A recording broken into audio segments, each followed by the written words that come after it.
Salut les amis, j'espère que vous allez bien, que vous avez passé un bel été. Aujourd'hui c'est une vidéo assez particulière pour moi parce que ça fait un petit moment que je vous parle de mon projet de jardin-forêt et d'ailleurs la campagne de crowdfunding est toujours en ligne, il ne reste plus que quelques jours pour y participer. Et pourquoi c'est une vidéo spéciale pour moi? C'est parce que je suis accompagné du papa des jardins-forêts en France, c'est Fabrice Desjours. Fabrice, comment ça va? Ça va très bien. Pour raconter aux gens, ça fait quelques jours qu'on est en formation chez toi. Tu fais des projets de conception toute la journée, on te pose 10 000 questions à la minute. Je ne sais pas comment tu fais. C'est stimulant, c'est agréable, c'est sympa. Est-ce que pour commencer, tu pourrais nous donner ta définition du jardin-forêt? Parce que c'est vrai que de ce que j'ai cru comprendre pendant le stage, tout le monde n'a pas la même définition. Ouais, on va différencier peut-être jardin-forêt et agroforêt, qui Ouais. sont deux typologies différentes. Jardin-forêt, c'est plutôt pour moi quelque chose qui va être donc un jardin boisé avec on va dire des canopées pas très hautes qui vont culminer plutôt entre 6-10 mètres de haut maximum en règle générale, avec pas mal d'entrées de soleil. On va évidemment avoir une garniture beaucoup avec des lianes, avec des arbrisseaux. Avec toutes sortes de plantes qui vont être des plantes herbacées de soleil, de mi-ombre, d'ombre. On peut aussi avoir vraiment un travail de clairière qui va être fait dedans, qui est important, qui est structurel. Des clairières qui peuvent être vraiment pour regrouper un petit peu du monde, faire des activités, des événements, du culturel dedans, mais ça peut être aussi des clairières qui vont être potagères. Cultiver vraiment les légumes, les annuels qu'on connaît. Ça peut être aussi une clairière aquatique. Donc on peut avoir une mare alimentaire, utiliser des plantes de berge, des plantes de la lame d'eau un peu plus profondes qui vont être des plantes alimentaires. Et tout ça, ça va nous permettre de faire une sorte de forêt un petit peu mosaïque. Des tas d'habitats différents et qui vont pouvoir héberger des types de plantes aussi différentes, mais qui vont toutes nous nourrir. L'idée, c'est vraiment d'avoir ce jardin boisé qui va être... on va se promener, on va faire des cueillettes, on va manger toutes sortes de ressources dans ces espaces-là. Donc, utiliser des plantes qu'on connaît, puis plein d'autres qu'on ne connaît pas, puisqu'actuellement, l'alimentation est basée sur 30, 40, 50 espèces végétales tout au plus, dont une partie aussi importée.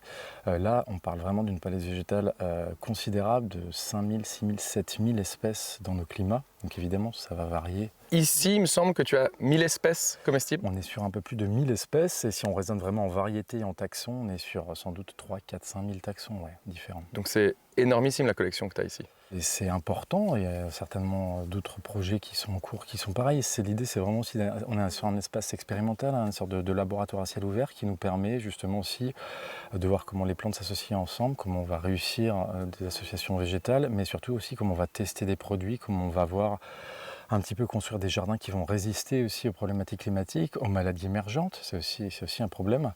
Et donc comment on fait les paysages aussi nourriciers de demain. Tu parlais à l'instant du fait que ici c'est un espace expérimental. Moi ce que je pense, tu dis si je me trompe, mais qui est assez drôle, c'est que finalement tu t'es mis à faire du jardin-forêt sans même savoir que ça s'appelait un jardin-forêt? Ou tu le savais déjà? Non, ça s'appelait d'autres manières. En fait, l'inspiration pour moi, c'était vraiment sur les tropiques. Et là-bas, en fait, c'est millénaire, c'est même plus ancien la plupart du temps que les systèmes agricoles eux-mêmes.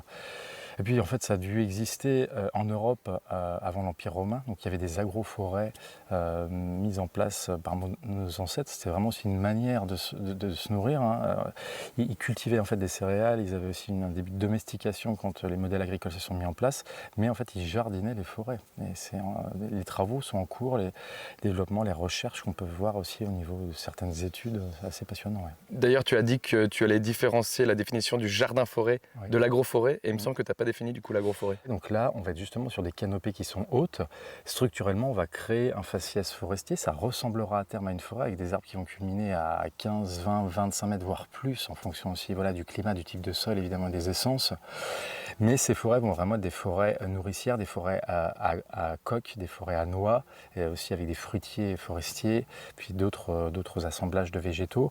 Un travail aussi en lisière, avec beaucoup de lianes. Les lianes vont être plutôt intégrées dans ce cas-là dans les lisières de la forêt. Ici, on est en Bourgogne. Oui. Comment on en arrive là? Est-ce que petit, tu étais déjà passionné de botanique? Est-ce que... Oui, depuis petit, de la nature en général, des plantes aussi en particulier.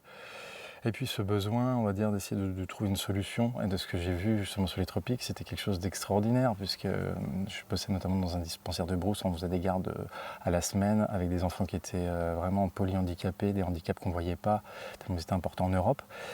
Mais il y avait une joie de vivre, une facilité qui était extraordinaire. Les enfants souriaient toute la journée, mes collègues chantaient et elles allaient faire des cueillettes juste à côté du dispensaire dans, en fait, ce qu'on aurait dit presque une forêt tropicale primaire, mais qui n'en était pas du tout une, qui était vraiment une forêt plantée, une forêt multistrate, complexe, avec des arbres, des lianes, des arbustes, des tas de choses au sol. Elles allaient avec une sorte de coupe-coupe pour réentretenir les sentiers, faire les cueillettes. Donc elles ramenaient en fait des quantités de fruits extraordinaires, fruits tropicaux comme on peut les imaginer, mais surtout aussi par exemple des feuillages d'arbres, et elles cuisinaient ces feuilles d'arbres et en faisaient des légumes incroyables. Et je me dis, mais c'est vrai, cette facilité qu'on pourrait en fait avoir à cueillir, à avoir nos calories alimentaires et tous nos nutriments, toutes nos ressources, surtout à partir de paysages qui sont boisés, c'est en fait un modèle complètement extraordinaire, parce que ça veut dire qu'on va produire à manger avec des plantes qui sont vivaces, donc on n'a plus qu'à se promener à faire de la cueillette, on va avoir beaucoup moins de travail derrière. Et ça, cette expérience, tu l'as vécue il y a combien de temps et dans quel pays?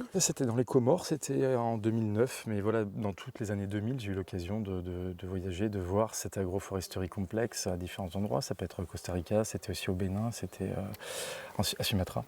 Tout ça, tu l'as vu en exerçant ton métier d'infirmier?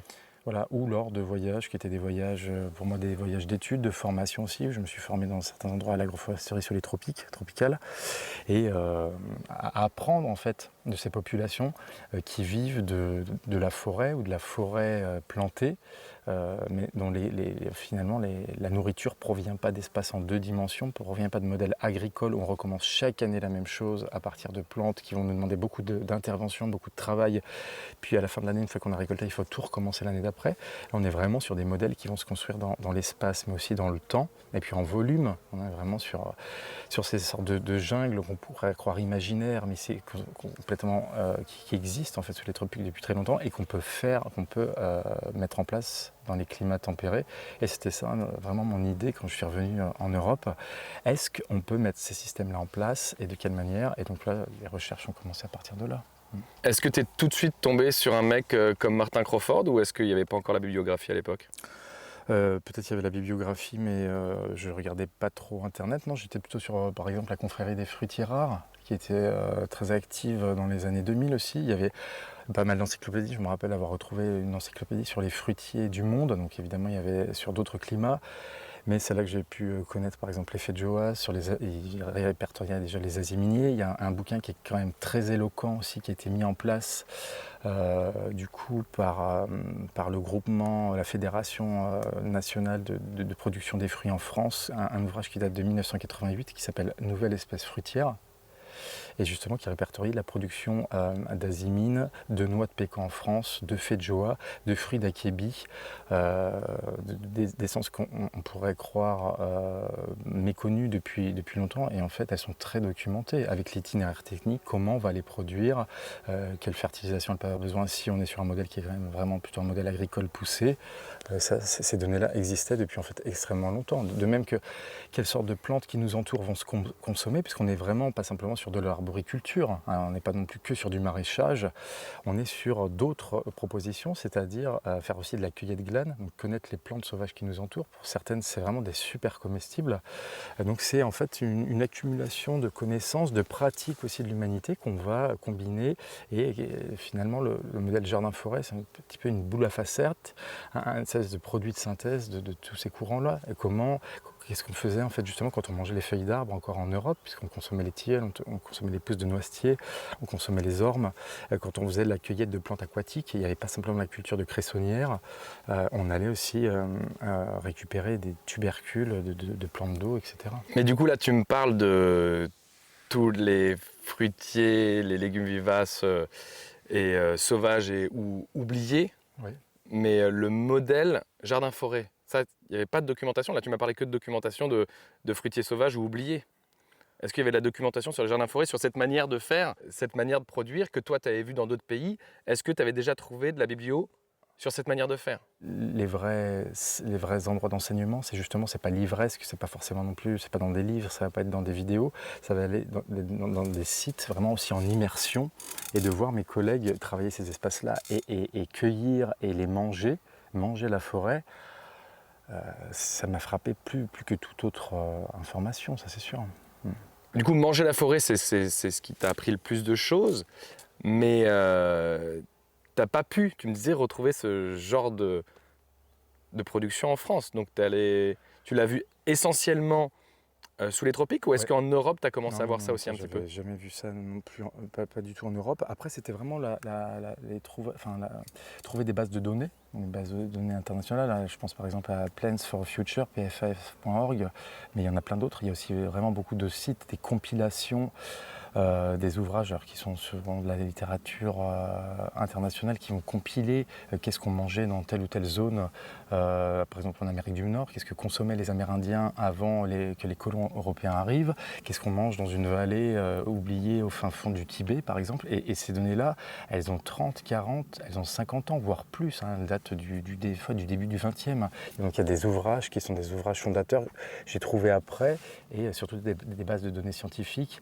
avec aussi de la pharmacopée, enfin vraiment des recroisements, et qui nous permettent après de se dire, voilà, ces plantes-là s'utilisent, la zone climatique correspond, donc on va la tester justement, est-ce qu'on va pouvoir produire cette espèce-là, et c'est comme ça que ça fonctionne, ouais, enfin, qu'on a fait. Du coup, tu y allais un petit peu à l'aveugle. Comment tu as commencé ici? Comment tu arrives ici, sur ce terrain? Déjà ici, il faut le dire, il y a 2,5 hectares. Hein. Il y a 2 hectares et Donc demi, c'est la taille du jardin forêt que je veux faire chez moi. et c'était une pâture à chevaux, le sol était compacté, il y avait aucune végétation hormis la prairie qui était en place. Qu'est-ce que j'ai fait? J'ai commencé surtout à cette époque-là à mettre des fruitiers plus classiques, hein, donc une base de poiriers, de pommiers, aussi de châtaigniers, évidemment des choses qui sont aussi essentielles pour la production alimentaire. Et puis après, justement, voilà, j'ai commencé à connaître d'autres végétaux que j'ai inclus, donc j'ai vraiment diversifié. C'est là qu'on a pu arriver au fur et à mesure des années à plus de 1000 espèces. J'ai travaillé vraiment aussi avec la succession végétale, j'ai aussi semé. J'ai travaillé du levain de forêt, j'ai mis des ombrières, donc il y a tous ces techniques-là qui se sont superposées. En fait, hein. Mes plantations denses, on met des arbres en supplément qui sont pour nous pas les arbres cibles. Les arbres cibles, c'est vraiment eux qui vont nous nourrir, d'ailleurs qui sont, en tout cas dans la forêt gourmande, qui ne sont pas taillés. On ne va pas du tout tailler les fruitiers. On va tailler les arbres qu'on met en supplément pour fertiliser le système, puisque la forêt nous donne à manger, mais on la fertilise de cette manière-là, en taillant des arbres qui sont vraiment des espèces souvent autochtones, et qui vont nous permettre de carboner au maximum le sol, puis qui vont avoir d'autres fonctions, mais on peut peut-être pas non plus tout détailler. Du coup, moi, ce qui m'intéresse, c'est de savoir comment en 2010, tu arrives ici. Tu arrives ici, ok, donc c'est une prairie où il y avait des chevaux, mais déjà, tu as acheté ici. Oui. Pourquoi tu as acheté ici? Le foncier n'était pas cher dans la région, c'était assez facile de trouver un bâtiment, une maison, un bâtiment d'habitation avec un assez grand terrain. Ouais. Ok. Mais donc, à l'époque, tu es un fermier. Ouais.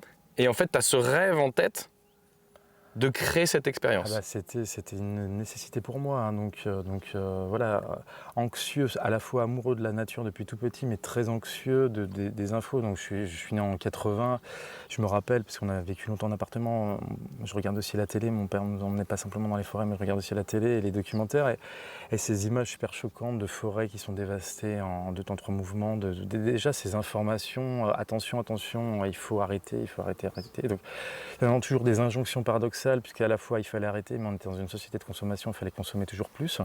Grandi à la fois en voulant vraiment essayer de devenir libre, en fait c'était ça ma quête, et de trouver une solution. Donc c'est vraiment par une espèce de militance pour produire pour ma famille, mais pas que, montrer que ça peut fonctionner.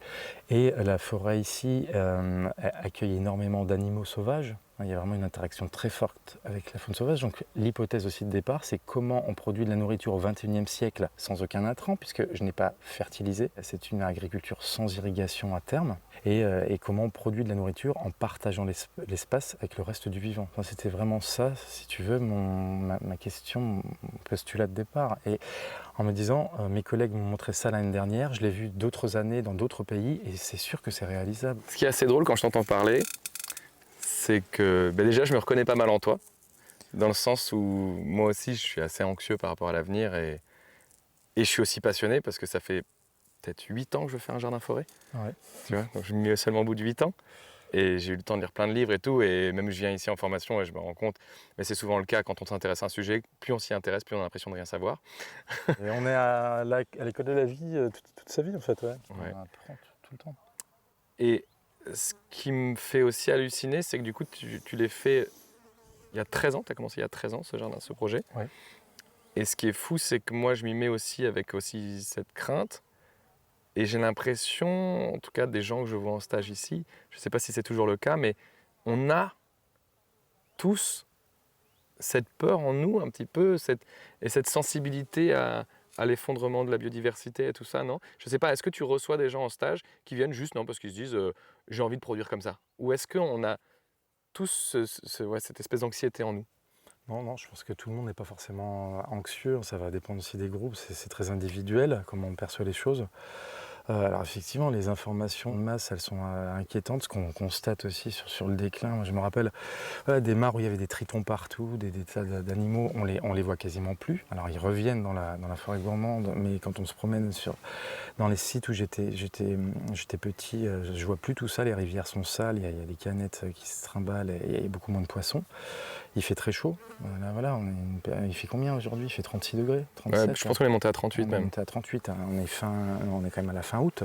Donc il y a des indicateurs qui sont forts, qui montrent qu'il faut qu'on change les choses collectivement, mais on ne va pas les changer par la peur et par des pressions de il faut qu'on arrête ci, il faut qu'on arrête ça. Non, c'est qu'en fait, il y a des modèles qui fonctionnent et qui sont des modèles qui vont en fait être vraiment des solutions et on peut les appliquer d'une façon joyeuse et d'une façon ludique et d'une façon on va s'éclater et tous ensemble en fait. Et à partir de là, moi je me considère pas comme un écologiste, même si fonctionnellement ce qui est créé derrière et quand on sait qu'en fait il y a des dizaines ou des centaines de projets qui sont en train d'émerger partout et que ça donne envie de le faire sur les espaces publics, sur des grands territoires, sur des petites zones, sur des grandes parcelles, peu importe, à Pointe-Bretonne, en altitude, en plaine ou en maquis-garrigues, eh ben, c'est quelque chose de profondément optimiste. En fait, pour nous, le modèle, c'est la forêt. La forêt, personne ne l'arrose, personne ne la fertilise, elle se débrouille toute seule, elle est hyper connectée. Elle est connectée. Donc la base du fonctionnement de la forêt, c'est pas la prédation, c'est pas la rivalité, c'est pas la compétition. Ça, c'est une part du moteur évolutif qui est moindre. Le plus gros moteur évolutif du vivant, c'est partenariat, mutualisme, symbiose. Et en fait, nos sociétés peuvent se réorganiser rapidement sur ce modèle de la forêt, clairement. Où chacun sa niche, chacun son écosystème humain et écosystème végétal. Ça, c'est quelque chose qui m'inspire énormément. Et ça me renvoie aussi à quand j'étais infirmier, il y a quand même des ponts qui se font aussi, de prendre soin de soi déjà, prendre soin donc des autres. On ne peut pas prendre soin des autres si on ne prend pas déjà soin de soi. Et puis prendre soin de ce qui nous entoure, donc les paysages, le vivant, et dans une logique aussi de léguer en pleine santé aux générations à venir. Ici, c'est ton premier projet de jardin-forêt. Aujourd'hui, tu en as accompagné combien? Combien on a accompagné? Écoute, je ne sais pas, des dizaines, des centaines sans doute. Alors ça dépend ce qu'on appelle l'accompagnement. C'est plein de sortes d'accompagnement, en tout cas oui, des centaines et des centaines. Il y en a qui sont en cours un peu partout. Ça c'est le gros du travail. Et ça c'est super chouette. Et surtout avec du public qui sont extrêmement variés. Donc ça peut être des privés, ça peut être des entreprises, ça peut être des collectifs, ça peut être des communes. Ça peut être aussi des instituts, donc on commence premier projet scientifique. Là on va travailler notamment avec des scientifiques de l'IRD et de l'INRAE et avec UDF sur le stockage carbone dans ces forêts jardinées, sur des comptages aussi de la production et puis du retour de la biodiversité. Donc cette forme d'agriculture, c'est la seule forme d'agriculture qui est capable de conserver un couvert arboré.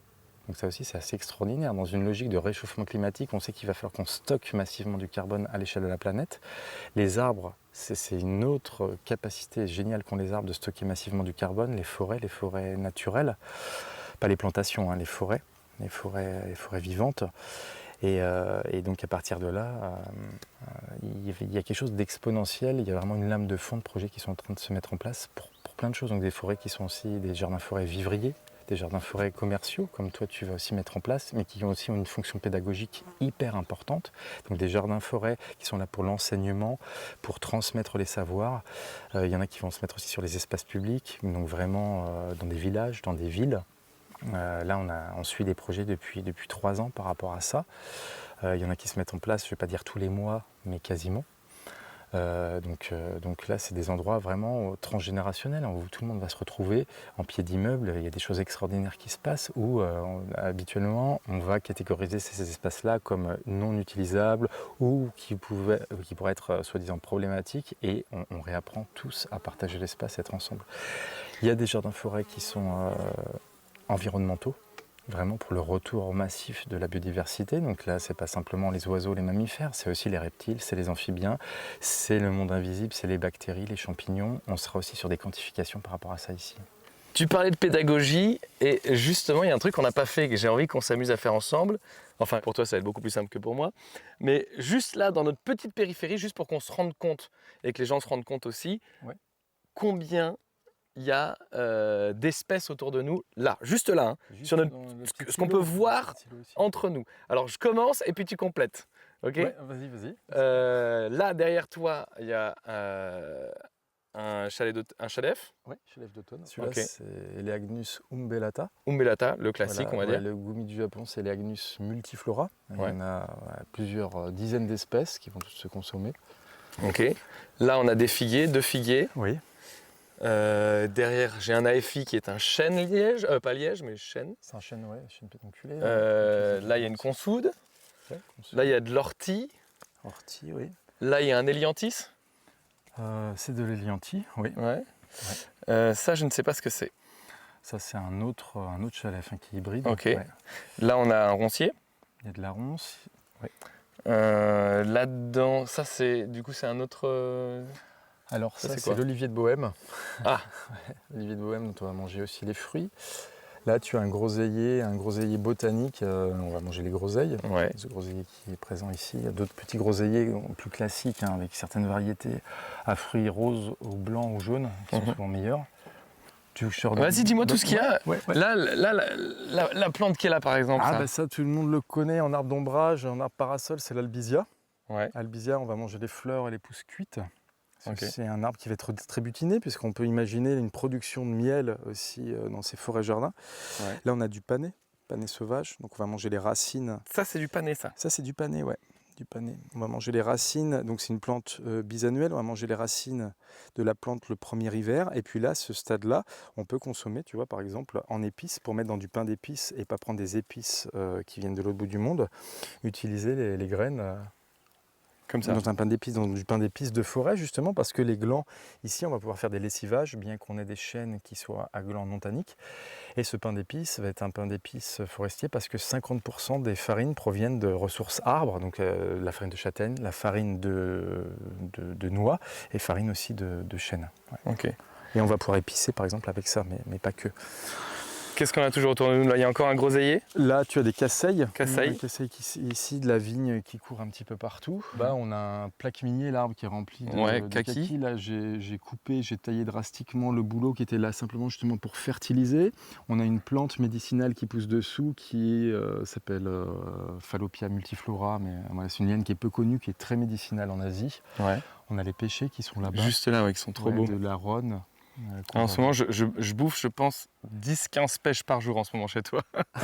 Amandier, on voit les amandes là-bas. Tu vois, un amandier qui est auto-fertile.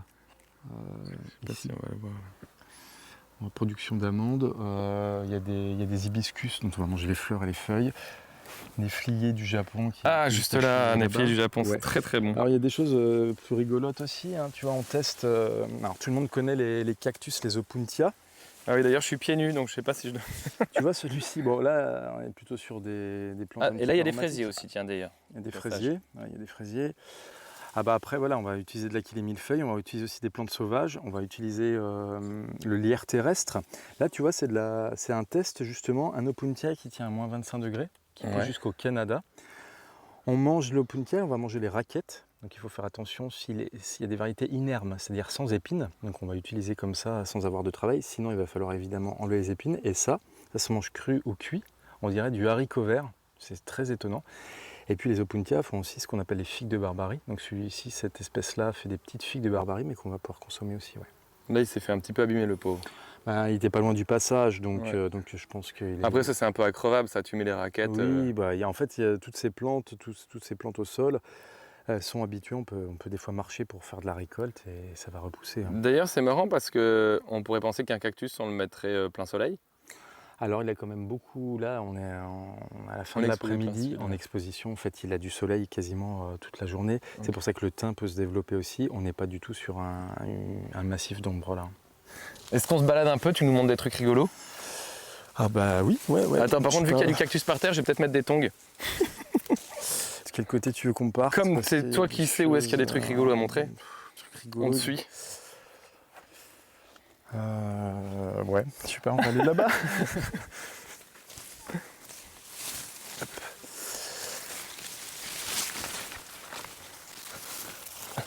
Alors je suis désolé les amis, mais la vidéo va s'arrêter là parce qu'en fait moi là-bas je pensais qu'on allait faire une petite visite du jardin forêt et ça a duré plus d'1 heure. Donc comme là ça fait déjà 25 minutes que tu regardes cette vidéo. Quoi, 25 minutes déjà? Mais c'est incroyable! Ouais, je sais. Eh bien je me suis dit que j'allais faire une deuxième vidéo dédiée à la visite de la forêt gourmande qui sortira dans les prochains jours. Voilà, donc si ce n'est pas encore le cas, tu peux penser à t'abonner, à me mettre un like pour le référencement, également activer la cloche, comme ça tu es certaine de ne pas rater la somptueuse visite de la forêt gourmande. Et également, j'en profite pour remercier les plus de 600 personnes qui ont participé à la campagne de crowdfunding pour réaliser le jardin forêt de ma ferme. D'ailleurs, si tu veux y participer, tu peux encore, il ne reste plus que 10 jours. C'est sur KissKissBangBang que ça se passe. On a déjà fait éclater le premier palier de 30 000 €. Ce serait fou si sur ces 10 derniers jours, on pouvait atteindre le deuxième palier. En tout cas, la balle est dans ton camp. Voilà, je te remercie, je vous remercie, je vous fais des bisous, je vous dis à très vite. Ciao, ciao!